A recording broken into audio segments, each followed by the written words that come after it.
Part 3. Romans 8:27. And he that searcheth the hearts knoweth what is the mind of the Spirit, because he maketh intercession for the saints according to the will of God.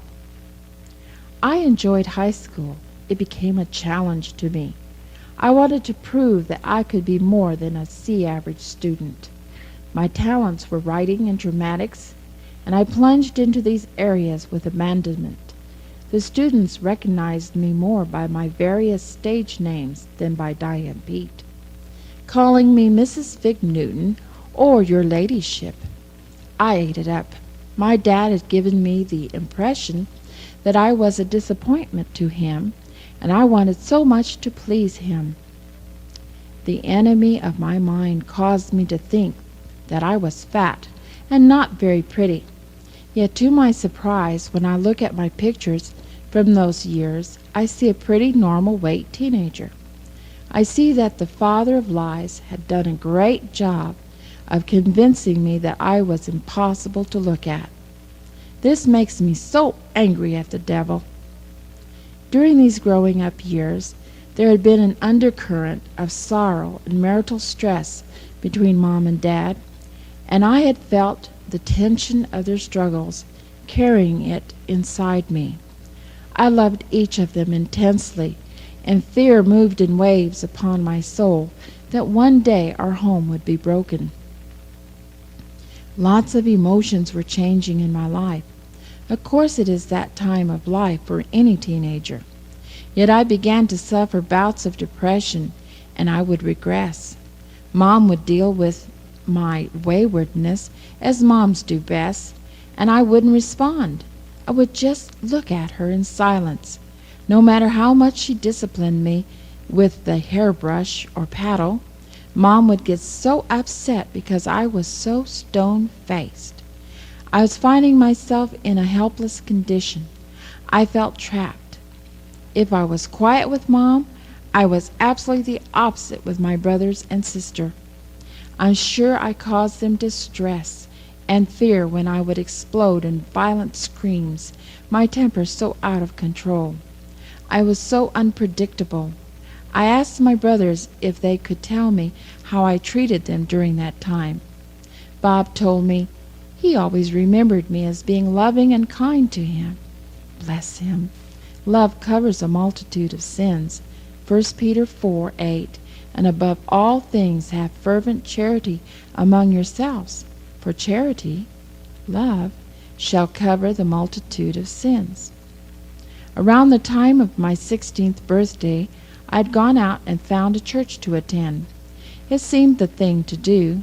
We lived so far from the home church in San Diego that we had stopped being committed to an every Sunday trip. My best girlfriend and I visited the church in El Cajon, and then really got involved in Methodist Youth Fellowship group on Sunday nights. We had a good time. It was more fun than worship. In those days, what was that? Also at this time, I was experiencing a variety of ESP, extrasensory perception. This was an intoxicating adventure to me. I was working at developing what I thought were gifts. More and more I was having dreams that would come true, and when they came true, my witnesses to this phenomenon would be thrilled and surround me with their attention. I craved attention. If I couldn't be beautiful and smart, I would have power. I was playing with fire and it would burn me. Satan was laughing. This youth group was quite a social club more than a church group. The kids elected me president of MYF, and I got me a boyfriend. I felt like I was on top of the world. I felt great. That group really went downhill under my leadership. We turned our business meetings into spin-the-bottle kissing parties. Everyone loved me. I wondered now, where were the adult leadership? Then that summer, as a group, we decided to attend the Methodist Conference in Redlands, California. So we all got together some black pants and made shirts to match so we could dress alike. I'll never forget that day, the day the Lord God stepped into my life in a major way. We spent the whole day making life miserable for everyone else with our disruptions and popping our bubble gum and giggles. That night, after the barbecue in the park, we all headed for the Greek Bowl to hear Bishop Kennedy speak. My group sat at the top of the bowl, popping our gum and being disrespectful. I was sitting at the far end from the aisle. I don't recall hearing a word the bishop said, but all of a sudden I jumped up and ran to the aisle and down the stairs and onto the lawn in front of the pulpit. I was the first one onto the green. I looked up at the kind face of Reverend Kennedy, and I was struck to my core with how horrible of a person I was. Tears filled my eyes, and godly sorrow filled my soul and spirit. I looked down quickly and wept bitterly. I felt a hand take hold of my left hand, and I thought, there he must be standing with me. I opened my eyes and looked down. By my feet there were sandaled feet, and a white robe blowing against my legs. I looked at my hand being held so gently by a man's wounded hand. I looked up the white sleeves, then the shoulder, then an explosion of white light. I don't remember anything else until waking up in my bed in La Mesa the next morning. I woke up singing songs about my Jesus. I was told later that my group found me in a daze among the crowd of young people. I was led around, my eyes were open, but I didn't respond to them. It was like I had left them and my body. I believe I was with the Lord in his special place. They said I never spoke, but moved as I was led. There was even a flat tire on the way home, and we stayed in a cafe while it was being fixed. And when we arrived home, the sponsor led me to the front door and tried to explain my strange actions to my mom. I was changed. Soon the MYF saw the difference. No more spin-the-bottle business meetings. There were devotions and Bible studies at the meetings, too. We still had fun, but it was led by a girl in love with Jesus. Not long after that, my parents decided to try a little Presbyterian church close by in Fletcher Hills. So since they were putting their roots down, I left the church in El Cajon to be with my family. I don't remember any adult taking a concern for me as a new Christian in either church. I did love the pastor of the new church, yet I don't remember feeling fed and led into more of Christ.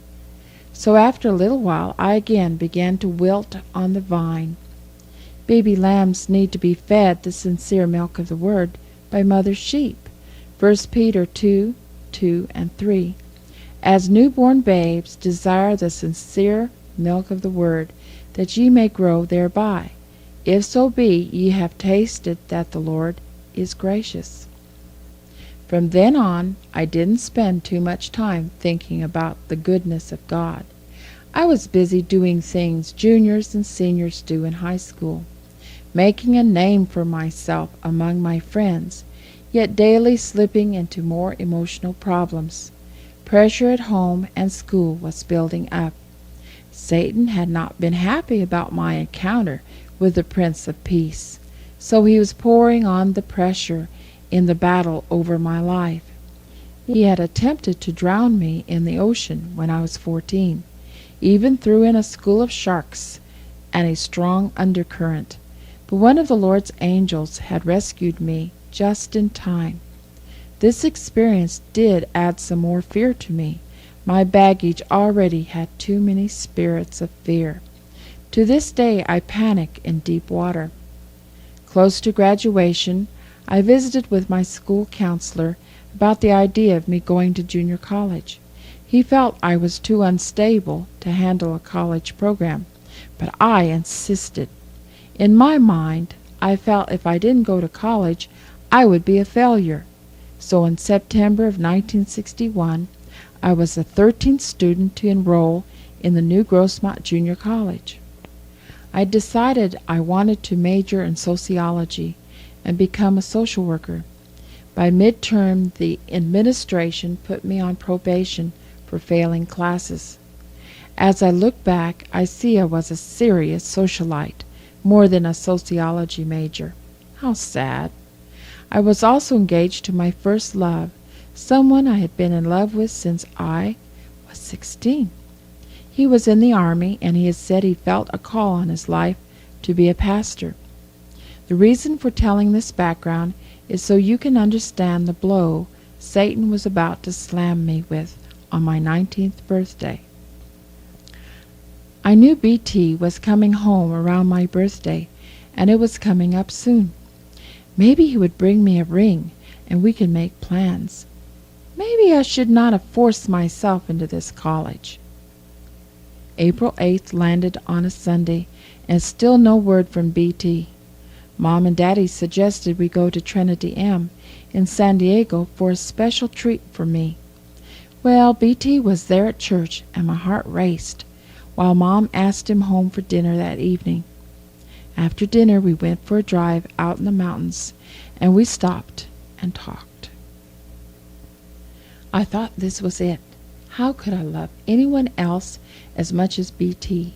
And then, Diane, I've been doing some heavy thinking, and I feel it would be unfair to you to wait for me to unravel my confusion. I don't know how long it will take to get my head on straight, so we must break off this love relationship. I looked down at my watch. It was 9:30 p.m. My world stopped. I was crushed. The pain in my chest crushed me. How could I continue to live without BT? He brought me home. I walked to the door alone, and BT drove away. When I entered the kitchen, I noticed that the kitchen clock had come to a halt right at 9:30 p.m. It started ticking, but the clock was counting time backward. Never again did that clock go forwards. My world had come to an end as I knew it at 9:30 April 8th. I didn't want to go forward, and my will had supernaturally controlled that clock from then on. The clock was taken in for repair, and the puzzled watch repairman couldn't make it go forward again. James 1:8, a double-minded man is unstable in all his way.